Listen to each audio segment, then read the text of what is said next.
안녕하세요. 올림교회입니다. 오늘은 요한복음 특강 네가 낫고자 하느냐라는 제목으로 하나님 말씀을 전하도록 하겠습니다. 부제목은 예수님은 회복입니다 라는 제목입니다.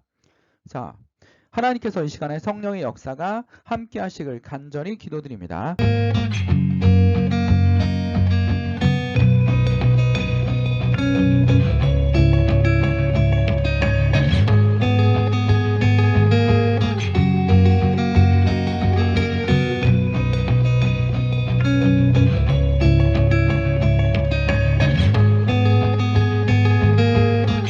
자, 요한복음 5장 1절에서 15절을 보도록 하겠습니다. 자, 요한복음의 5장 1절 15절에 무슨 이야기가 나옵니까? 38년 된 병자가 나오고 있습니다. 정말 38년 동안 병에 걸려있던 사람입니다. 그러니까 인생이 거의 다 질병으로 지냈던 사람입니다. 근데 이 사람이 지금 치료받았습니까? 못 치료받았습니까? 이 사람이 38년 동안 병의 치료를 전혀 못 받았다는 겁니다. 정말 최악의 상황입니다. 그냥 죽은 사람하고 별 차이가 없습니다. 근데 이 사람이 누굴 만났습니까? 예수님을 만났다라는 겁니다. 어디서? 베데스다 연못에서 만났습니다. 자, 말씀 1절에 보면 그 후에 유대인의 명절이 되어 명절이었습니다. 예수님께서 예루살렘에 올라가시니라. 예루살렘 사역에 대해서 요한복음 많은 증언을 하고 있습니다. 그래서 예루살렘에 올라갔는데 예루살렘에 있는 양문 곁에 히브리 말로 베데스다라고 하는 못이 있는데 거기 행각 5이 있고 뭐 정자 같은 걸 얘기하는 겁니다. 연못 안에 정자도 있고 그 안에 많은 병자, 맹인, 다리 젖는 사람, 혈기 마른 사람들이 누워 물이 움직임을 기다리니 이는 천사가 가끔 그러니까 못에 내려와 물을 움직이게 하는데 움직인 후에 먼저 들어가는 자가 어떤 병에 걸려도 낫게 됨이라 뭐 이런 이야기가 있었습니다. 그러니까 베데스다라는 곳은 사람들에게 뭘 주는 곳입니까? 희망을 주는 겁니다. 누구에게? 질병을 가진 사람들에게 희망을 주는 곳입니다. 그러니까 여기 가면 낫을 수 있어 라는 그런 희망을 가지고 있었습니다. 근데 여기서 몇 년 동안 있었습니까? 5절에 보면 거기 38해 된 병자가 있으니 38년 동안 여러분 있었던 병자가 있었다라는 겁니다. 38년 동안 죽도록 베데스다 연못에 희망을 가지고 기다리고 있었습니다. 오로지 이 사람의 인생의 목적은 무엇입니까? 병을 낫는 것입니다. 병을 깨끗하게 낫는 것이 이 사람의 목적에 굉장히 중요한 겁니다. 쉽게 말하면 희망 고문입니다. 이 사람 움직이지도 못하지 않습니까? 근데 이 사람이 움직이지도 못하는데 나중에 예수님한테 얘기하지 않습니까? 저는 움직이지 못합니다. 못에 들어가고 싶은데 아무도 저를 데려다 주지 않습니다. 라고 얘기하지 않습니까? 그러니까 이 사람은 38년 동안 병에 있었고 그리고 주변에 사람이 없습니다. 정말 아무도 없습니다. 도와주는 사람도 없습니다. 뭐 도와준다고 해놓고 본인이 못에 먼저 뛰어드는 사람들이 훨씬 많았겠죠.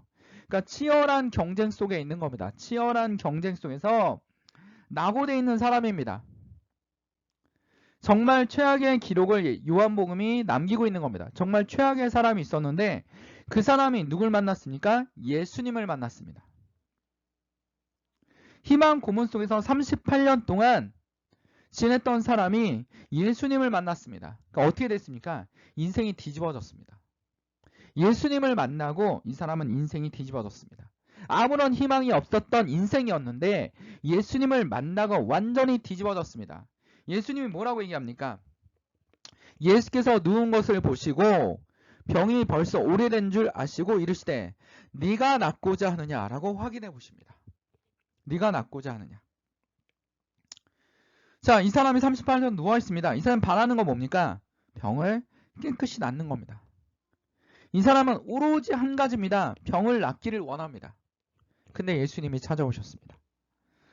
자, 이 사람이 믿음이 있습니까? 전혀 믿음이 있지 않습니다. 근데 예수님이 찾아왔습니다. 뭐를 해결해 주려고? 이 사람이 가장 원했던 문제를 해결해 주려고 예수님이 찾아온 겁니다. 예수님이 여러분에게 찾아오시기를 간절히 축원드립니다. 예수님이 여러분 현대사회도 많은 문제를 가지고 있지 않습니까? 질병, 뭐 아픈 사람도 너무 많습니다. 암병원에 한번 가보십시오. 일산암센터. 나이 든 분들만 있는 줄 알았더니 젊은 막 사람도 있어요. 등치도 크고 막 이런데 그냥 암에 걸려서 막 힘들어하고 있습니다. 심지어는 어린아이들도 있습니다. 머리 빡빡 깎고 막 암 치료 받느냐고 그거 얼마나 고생입니까? 병원에 가면 정말 많은 아픈 사람이 있습니다. 그들만의 세계가 있습니다. 사연이 있습니다. 결혼식 전날에 계단에 굴러서 목 밑으로 전신마비가 된 사람. 이 사람 인생이 뭐라고 생각합니까? 아, 내 인생은 저주야. 굉장히 낙후돼 있지 않습니까? 또 그런 사람들은 의사 가서 얘기하지 않습니까? 치료가 불가능합니다. 희망도 없습니다. 인생에. 희망도 없습니다. 그뿐 아니라 여러분, 멀쩡하게 다니는 사람들도 어떻습니까? 질병 하나씩 다 가지고 있습니다. 육체적 질병뿐 아니라 정신적 질병까지 가지고 있지 않습니까? 요즘에 정신병원에 가면 정신병원 상담을 받기 위해서 많은 사람들이 몰려 있다라는 겁니다. 그만큼 현대사회가 우리에게 뭘 갖다 주고 있습니까? 아픔을 갖다 주고 있습니다. 세상이 우리에게 아픔을 가지고 있습니다. 아픔을 가지고 있습니다. 근데 오늘 누가 나타났습니까? 예수님이. 예수님이 나타나면 어떻게 합니까? 회복됩니다. 회복되는 역사가 이루어집니다. 모든 질병이 회복되는 역사가 이루어집니다. 나의 모든 문제가 해결되는 역사가 이루어집니다. 근데 누구의 방식대로 해결됩니까? 하나님의 방식대로 해결된다라는 겁니다. 제가 어떻게 기도하라고 했습니까? 주기도문처럼 기도하라고 했습니다. 주기도문처럼 다만 악에서 구하옵소서. 악한 길에 가지 않게. 주기도문에 이런 기도 내용이 있습니까? 제발 제가 성공하게 해주십시오라는 기도 제목은 없습니다. 여러분. 여러분 마음에 진정한 예수님의 평화가 들어가기 위해서는 뭘 해야 됩니까? 섬김. 섬김을 해야 됩니다. 예수님이 누굴 섬기고 있습니까? 병자들을 섬기고 있습니다. 이들이 원하지도 않았고 부르지도 않았는데 예수님이 이들을 찾아갔습니다. 그리고 그게 가장 큰 문제를, 가장 핵심적인 문제를 예수님은 직접 물어보십니다. 내가 낫고자 하느냐? 내가 낫고자 하느냐고 직접적으로 물어보십니다. 사마리아 여인을 만났을 때도 없으니까 내가 남편을 데려와라. 가장 핵심적인 문제를 물어보지 않습니까? 그 사람의 핵심. 여러분의 아픔을 누가 알고 있습니까? 예수님이 알고 있습니다. 예수님 앞에 내려놓으십시오. 드러내시면 예수님 뭐 하고 있습니까? 회복시키십니다. 이게 바로 뭡니까? 천국입니다. 예수님과 함께하는 그것이 바로 지상 낙원입니다. 뭐가 회복되고 있습니까? 자연이 회복되고 있습니다. 우리의 건강이 회복되고 있습니다. 여러분의 심령과 마음이 회복되고 있습니다. 진정한 평화를 얻을 수 있다는 겁니다. 섬김을 통해서 예수님이 뭐 하고 있습니까? 진짜로 보여주고 있습니다. 근데 병자는 딴 얘기합니다. 그러니까 예수님이 뭘 해주긴 현실적인 얘기를 하는 겁니다. 병자는 예수님이 나를 베데스다의 연못이 동하면 천사가 와서 동하면 나를 거기다가 던져주십시오. 데려다 주십시오. 현실적인 얘기를 하는 겁니다. 7절에 보면 병자가 대답하되 주여 물이 움직일 때 나를 물에 넣어줄 사람이 없어.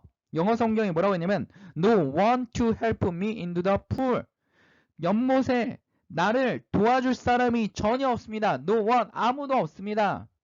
라고 영어 성경이 얘기하고 있습니다. 아무도 그를 도와줄 사람이 없다라는 겁니다. 그러니까 나를 먼저 내려가나이다. 예수님 뭐라고 얘기했습니까? 내가 낫고자 하느냐? 근데 이 사람은 예수님이 누군지 모릅니다. 예수님이 누군지 모릅니다. 예수님은 낫고자 하느냐라고 물어봤는데 이 사람은 나 낫기 위해서 나를 던져줄 사람이 필요합니다. 예수님의 일을 하기 위해서는 내가 돈이 많이 필요합니다. 예수님의 일을 하기 위해서는 시간이 많이 필요합니다. 섬김을 하기 위해서는 섬김을 하다 보면 이상한 사람들 만날 수 있습니다. 지금 여기 있는 병자, 이 사람도 그렇게 정상적인 사람은 아닙니다. 나중에 구절에 보면 알겠지만 예수님이 고쳐줬는데 그것도 6월절 안식일날 명절인데 안식일날 도와줬습니다. 그러니까 유대인들이 예수님을 공격하기 위해서 누가 있느냐? 누가 율법을 어겼느냐? 라고 막 물어봅니다. 그때 이 사람은 예수님이 누군지 모르니까 나 그 사람이 누군지 모른다. 근데 예수님이 나중에 찾아와서 내가 예수라고 얘기해 주니까 바로 쫓아가서 어떻게 합니까? 유대인들 가서 고자질하지 않습니까? 여러분 섬김을 하다 보면 이 사람들이 나는 분명히 이 사람에게 좋은 일을 해줬는데 이 사람 뭐합니까? 갑자기 뒤에서 욕하고 신경질 내고 이럴 수도 있습니다. 심지어는 자기가 유리할 수 있게 거짓말도 할 수 있습니다. 그게 사람들의 본성입니다. 끝없는 거짓말. 어린아이들부터 여러분 훈련되어 왔습니다. 거짓말해야지 산다라는 거. 심지어는 뭡니까? 정직하게 살면 바보가 된다라는 거. 이런 것들 우리에게 인식을 해주고 있습니다. 그래서 여러분 고등학교 애들 설문조사하니까 10억만 주면 감옥에 갈 수 있다. 애들이 굉장히 많습니다. 그러니까 도덕의식이 땅에 떨어지고 뭔가 우리가 바르게 살면 뭐합니까? 손해본다는 느낌입니다. 손해본다는 느낌입니다. 만약에 역사를 가르쳤으면 일제강점기 때 나라를 팔아먹은 사람들은 부자가 되고 독립운동가들은 모두 다 가난하고 고문당하고 죽었다라는 겁니다. 그러면 아이들이 뭐라고 생각하겠습니까? 나라가 없어지면 난 친일파가 될 거야 라고 생각을 하겠죠. 그렇게 땅에 도덕의식이 떨어져 있습니다. 근데 그리스도인들이 할 일이 뭡니까? 그들을 섬기는 겁니다. 끝없이 예수님의 사랑을 느낄 수 있도록 섬겨주는 겁니다. 이게 쉬운 일이 아닙니다. 여러분들. 쉬운 일이 아닙니다. 이렇게 지 뜻에 안 맞으면 마귀의 자식들 이렇게 하라고 예수님이 가르친 게 아닙니다. 뭐라고 얘기하고 있는 겁니까? 예수님이 분명히 말씀하고 계시지 않습니까? 이렇게 섬겨라. 내가 하지 않았냐? 예수님 능력에 기분 나쁘면 바리새인과 사두개인들 멸하는 거 쉽지 않겠습니까? 근데 예수님이 멸했습니까? 분명히 우리에게 어떻게 해야 되는지 가르쳐주고 계십니다. 섬김의 자세. 쉽지 않습니다. 섬김의 자세. 그들의 편이 되어주고 그들이 화를 내고 뒤통수를 치고 배신하고 해도 끝없이 섬겨주는 마음. 그게 뭡니까? 그리스도의 마음입니다. 이게 바로 좁은 길입니다. 여러분들. 우리가 교회 다니면 부자 되고 뭐든지 잘 되고 나의 반대하는 사람은 악마의 무리들이고 이런 것만 가르쳐주는 게 아닙니다. 뭡니까? 섬김의 자세. 오늘 성경에도 섬김의 자세에 대해서 얘기하는 사람이 있습니다. 누굽니까? 요셉입니다. 요셉. 창세기 4장 1절에서 5절 나오지 않습니까? 요셉. 꿈꾸는 요셉. 이게 잘 될 것 같다도 형들이 팔아먹고 또 인정받아서 노예 중에서 집사가 돼서 집안을 관리하는 사람이 됐는데 또 누명 쓰고 또 깜빵 가고 깜빵 가는데 요셉의 하는 행동은 뭐였습니까? 섬김이었습니다. 꿈을 해몽할 수 있는 능력을 깜빵에 사용해 줬습니다. 자, 창세기 4장 1절에서 5절에 보면 그의 애굽 왕의 술 맡은 자와 떡 굽는 자가 그 주의 애굽 왕에게 범죄한지라 이집트의 왕에 범죄한지라 바로가 그 두 관원장 곧 술 맡은 관원장과 떡 굽는 관원장에게 노하여 그들을 시위대장 집안에 있는 옥에 가두니 곧 요셉에 갇힌 곳이라. 이 감옥이요. 그냥 감옥이 아닙니다. 고위직이 있는 감옥입니다. 분명히 이집트는 굉장히 이런 거에 대해서 엄격했는데 요셉을 처형시키지 않고 바로 고위직 관료들에게 있는 감옥에 갇혔고 그 감옥에서 고위직들과 대화하는 요셉이 된 겁니다. 요셉은 여기서 분명히 하나님한테 훈련을 받았을 겁니다. 무슨 훈련을 받았습니까? 국무총리가 될 수 있는 당시에 높은 고위직에 있었던 사람들이 깜빵에 왔고 그들을 통해서 많은 대화와 지식을 얻어내고 있었고 이집트를 파악하고 있었을 겁니다. 그렇게 훈련시키지 않고 하나님이 바로 쓰시지 않습니다. 로또 복권이라고 생각하면 안 됩니다. 예수님은. 하나님은 그런 분이 아닙니다. 요셉을 훈련시키시고 어떻게 합니까? 여기서도 섬김의 자세를 보여주니까 이 사람 때문에 나가지 않았습니까? 술 맡은 관원에 나가지 않았습니까? 떡 굽는 관원장은 처벌당하고 나갔는데 요셉을 기억하지 못하더라. 이렇게 되어 있습니다. 이게 근데도 요셉은 여기서 멈추지 않고 어떻게 합니까? 섬김하는 자세. 요셉만 그랬습니까? 다윗도 그랬습니다. 다윗도. 환난 당한 모든 자와 빚진 모든 자의 마음이 원통한 자가 다 그에게로, 여기서 그에게 누굽니까? 다윗에게로 모였고 그는 그들의 우두머리가 되었는데 그와 함께한 자가 400명가량 같더라. 지금 다윗은 뭐하는 장면이냐면 사울한테 쫓기고 있습니다. 사울왕이 다윗을 죽이기 위해서 눈에 불을 켜고 있는데 누가 모여들었습니까? 환난당한 모든 자와 빚진 모든 자와 마음이 원통한 자가 다 그에게 모였고, 성경은 크게 묶었습니다. 이 사람들의 사연 하나하나를 얘기하지 않고 있습니다. 이 사람들 사연 하나가 다 절박하지 않겠습니까? 근데도 불구하고 이 사람들과 함께 했다라는 겁니다. 누가? 다윗이. 그래서 다윗을 하나님께서 뭐 했습니까? 바로 이게 백성들의 마음이다. 백성들이 느끼는 현실이다라는 걸 분명하게 하나님이 교육하고 계시는 겁니다. 그들을 이해할 수 있는 사람이 되어갈 수 있도록 하나님께서 훈련하고 계시는 겁니다. 그랬더니 하나님께서 어떻게 했습니까? 다윗을 높이 쓰시지 않았습니까? 다윗 왕인이 되었고, 지금도 이스라엘 국기는 다윗의 별을 상징하고 있습니다. 우리나라 하면 제일 유명한 왕이 세종대왕이지 않습니까? 응? 유명한 장군 하면 누굽니까? 우리 이순신 장군이지 않습니까? 이런 것처럼 이순신 장군도 환난을 당하셨죠. 이런 것처럼 환난을 당했던 다윗은 나중에 했습니다. 우리는 뭐 해야 됩니까? 낮은 자세로 섬김하는 마음, 예수님처럼 섬김하는 자세, 다윗처럼 섬기는 자세, 요새처럼 재능을 섬기는 자세. 예수님이 여기서 나 지금 억울해 죽겠는데 내가 당신들 꿈이나 해몽해야 돼, 뭐 이렇게 얘기했습니까? 그러지 않습니다. 뭡니까? 섬기는 자세를 보여줬습니다. 그걸 통해서 하나님께서 문제를 해결해 주신 겁니다. 우리가 선교하는 마음이나 믿지 않는 사람들에게 하나님의 복음을 전하는 것도 뭡니까? 섬김입니다. 솔직히 이렇게 가난한 사람들, 힘든 사람들 도와주면 그 사람들이 은혜를 갚습니까? 갚는 사람도 있겠지만 없는 사람도 많습니다. 여러분들. 우리가 거기에 실망하면 되지 않습니다. 우리는 누굴 바라보는 겁니다. 하나님을 바라보는 겁니다. 예수님이 하셨기 때문에 우리도 하는 겁니다. 예수님이 향하신 대로 우리가 따라가는 겁니다. 쉽지 않은 길입니다. 무슨 길입니까? 좁은 길입니다. 좁은 길로 가는 것이 그리스도인의 마음이라는 겁니다. 여러분이 높아졌습니다. 권력을 당했습니다. 어떻게 합니까? 섬기는 권력이 되어야 되는 겁니다. 섬기는 권력. 누구를 위해서?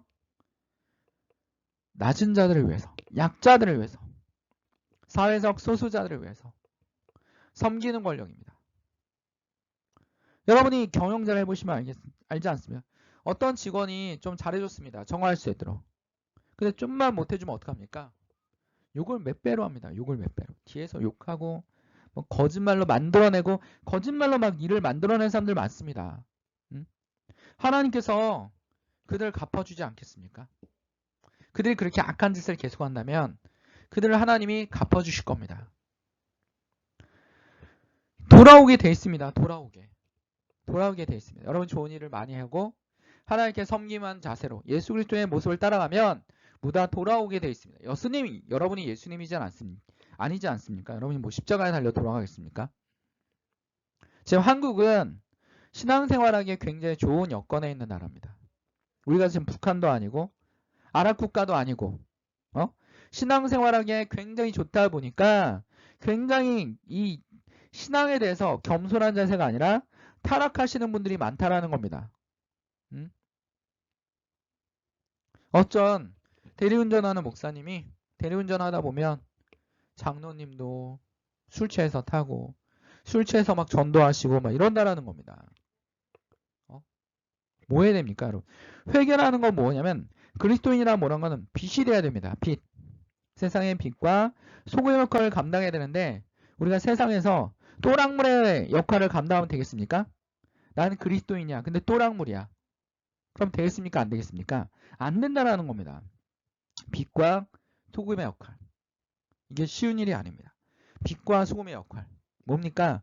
소금 모든 음식의 맛을 완전히 변화시키지 않습니까? 유럽이 왜 향신료에 유럽의 중세 유럽이 향신료 때문에 목숨을 걸고 바다를 건너갑니다. 항해술의 발달로 인해서 바다를 건너갑니다. 한 6척, 7척 가면 돌아오는 건 한 척입니다. 근데 이들 모두 다 향신료, 소금을 갖기 위해서, 후추를 갖기 위해서 갑니다. 왜?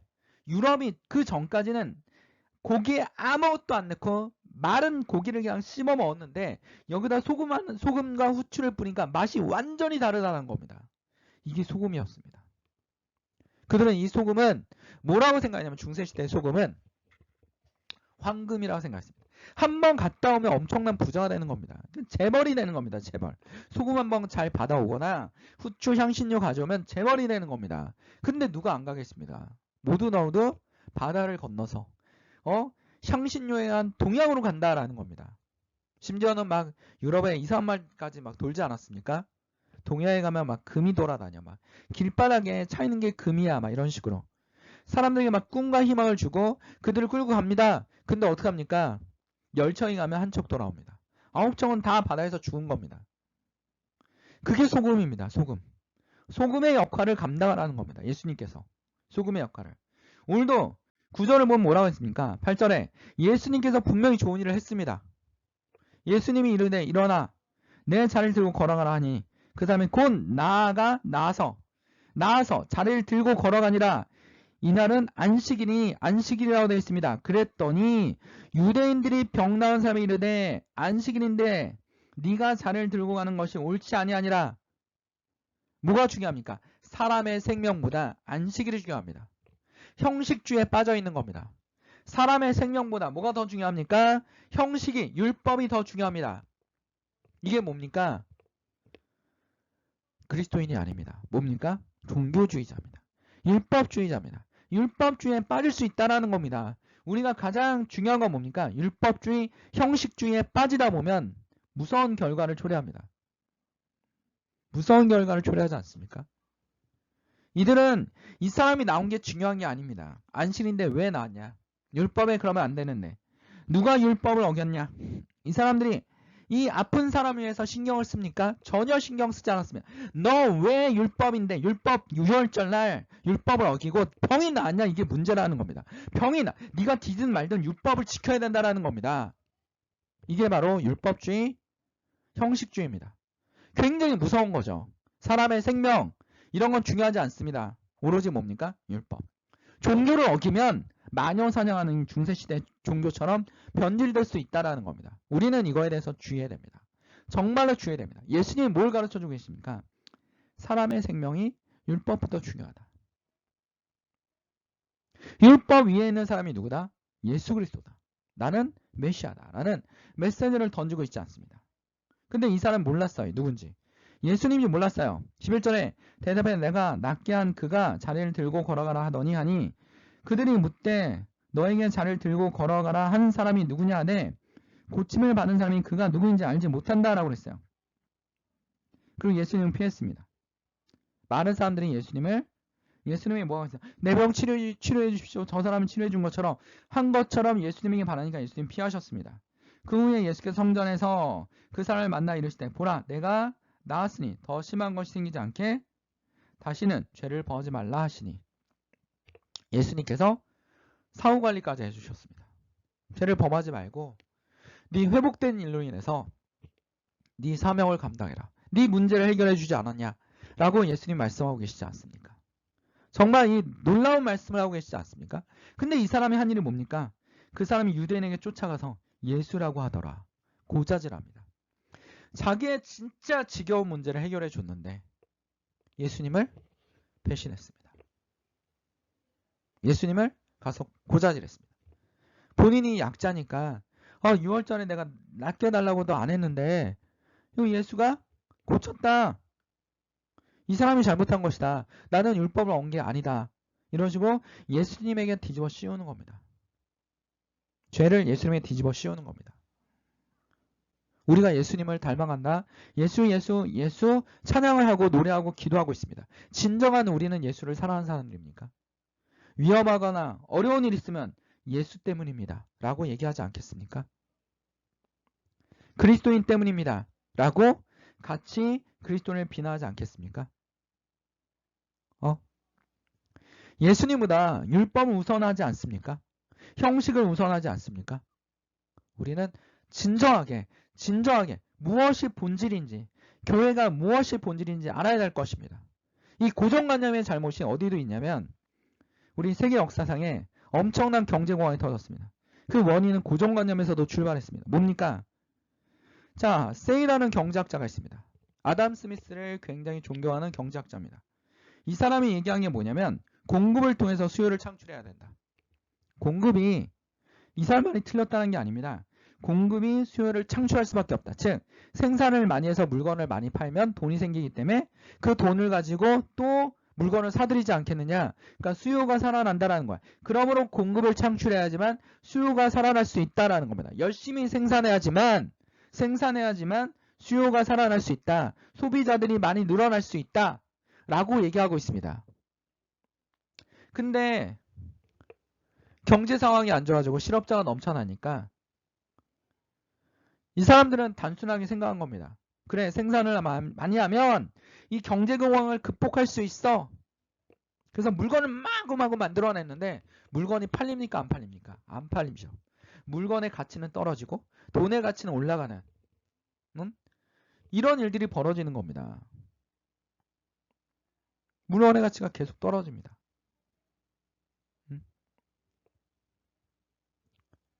디플레이션이 일어난 거죠. 그게 바로 뭡니까?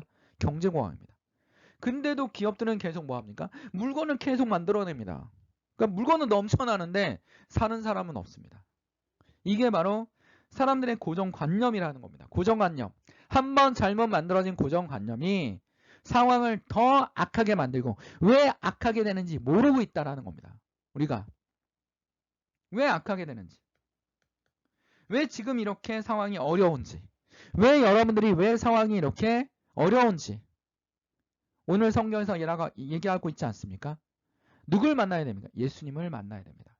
예수님이 여러분을 찾아와야 됩니다. 성령이 여러분 속에 들어가야 됩니다.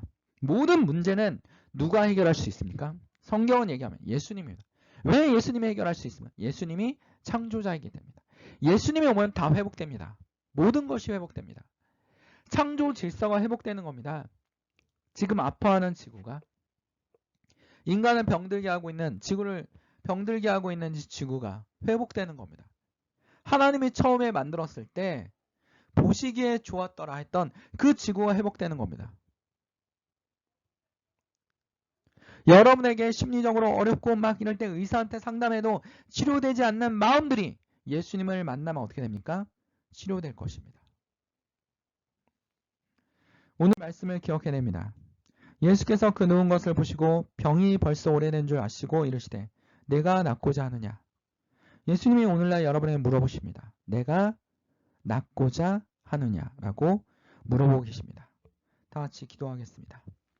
사랑하는 충만하신 하나님 아버지, 오늘도 주의 영이 우리 가운데 함께 계시고 우리를 악한 곳에서 건져내시고 질병에서 건져내시고 심리적 압박감에서 건져내시고 치열한 경쟁 속에서도 건져내 주시고 마음의 평안을 얻게 하여 주옵소서.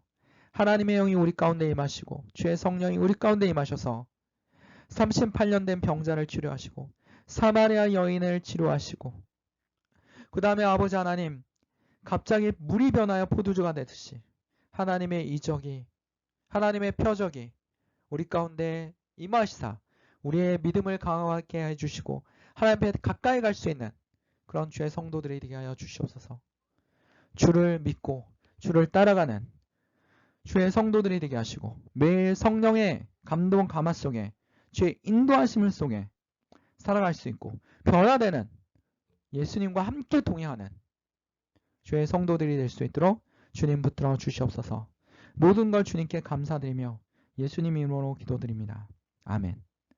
하나님께 영광의 박수를 올립니다. 어울림교회였습니다.